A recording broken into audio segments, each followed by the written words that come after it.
like puzzle games. Uh, my favorite all-time game is probably Portal and Portal 2. I did my advanced topics project last semester using portals. I basically rewrote my own, it's like miniature engine of portals. Basically when you walk into one hole in a wall, you would come out in a different hole in the wall. And there's so much math involved with getting the cameras to render correctly as if it was a seamless junction between the two rooms. So you would walk through it and not even realize that you're walking through a portal to a different area because it just is seamless. It looks like you're just walking through a doorway. So I like solving puzzles in the games like that take advantage of abstract mechanics like that to basically throw off your perception of what is normal and throw you into a new normal. And you have to solve challenges based on those new environments. I grew up on an NES and a PS1, so I have a lot of respect for those original games. My favorite game growing up was Super Mario Bros. 3 and The Legend of Zelda. I really enjoyed those games. I played them ragged. They're just so much fun.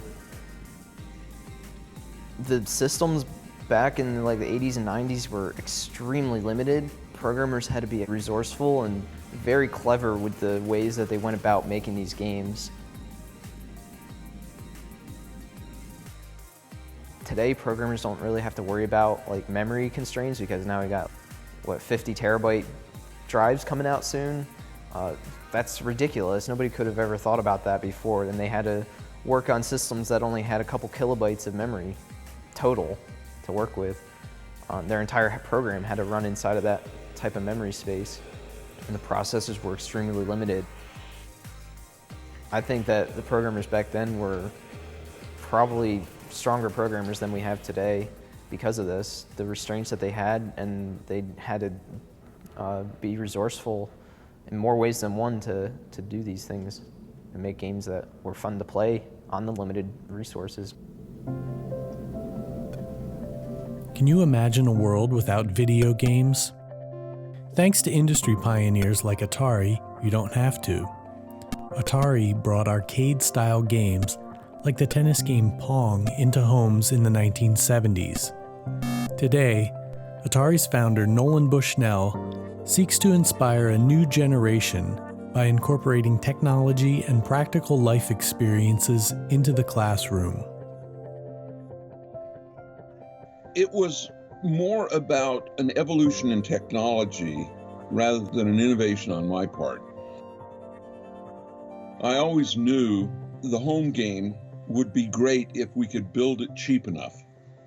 And we had to wait literally until a technology called N-channel MOS was invented. N-channel MOS allowed the chips to go fast enough for video rates. You had the complexity that was good enough, first of all, with Pong, and then later on with the VCS.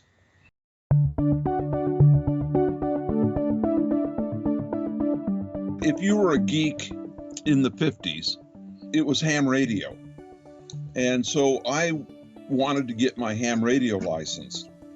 But, I was 10 years old, and lo and behold, in order to get a ham radio license, you needed to know a little bit of algebra and a little bit of calculus. And that was really a problem for me since I was in the 4th grade or 3rd grade. And so one of the things that I think is important is that once you see a goal, that you can solve it. And so I kind of taught myself just enough algebra and just enough calculus that I could pass the ham radio test. Now, I am by no means a math genius, but it was a situation where it was something I wanted to do, and so it was something I had to do. And so I think that is happening today with a lot of kids. There are 10-year-olds today that are designing their own video games by using Unity. And Unity is easy enough that you can make a mobile game on your cell phone or what have you, but it does take some math.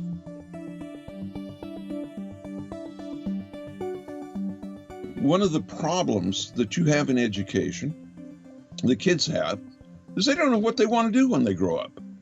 And so schools should be a sampler of various new age, new metric, new constructs of thinking. There's a whole series of things that kids need to be able to do before they graduate from high school. Every high school student should know how to put together a PowerPoint presentation. No 10-year-old should be allowed to not know how to type at 50 words a minute. Every student should have a tablet or a Chromebook.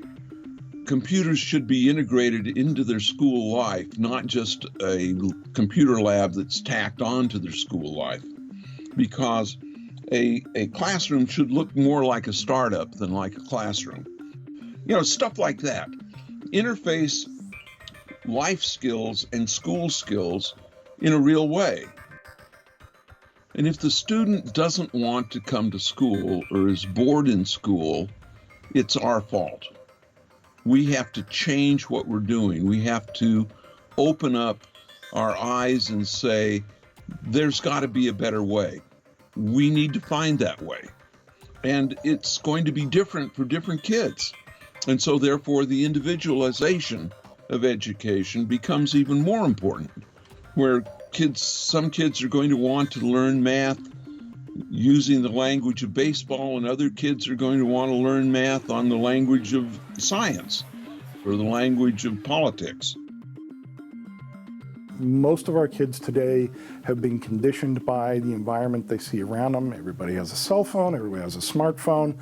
From a very early age, they learn to play games on them.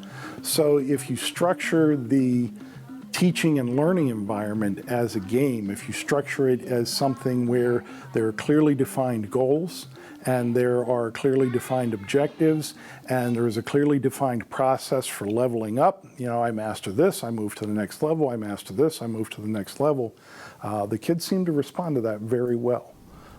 Some of the old classic board games, Battleship and Stratego, are very good games that get students to think about what are the strategic things that my opponent's thinking about, and therefore, what are the strategic and problem-solving things that I have to put together? And so getting kids to think about solving those types of puzzles is the very thing that I think will help them in terms of organized thinking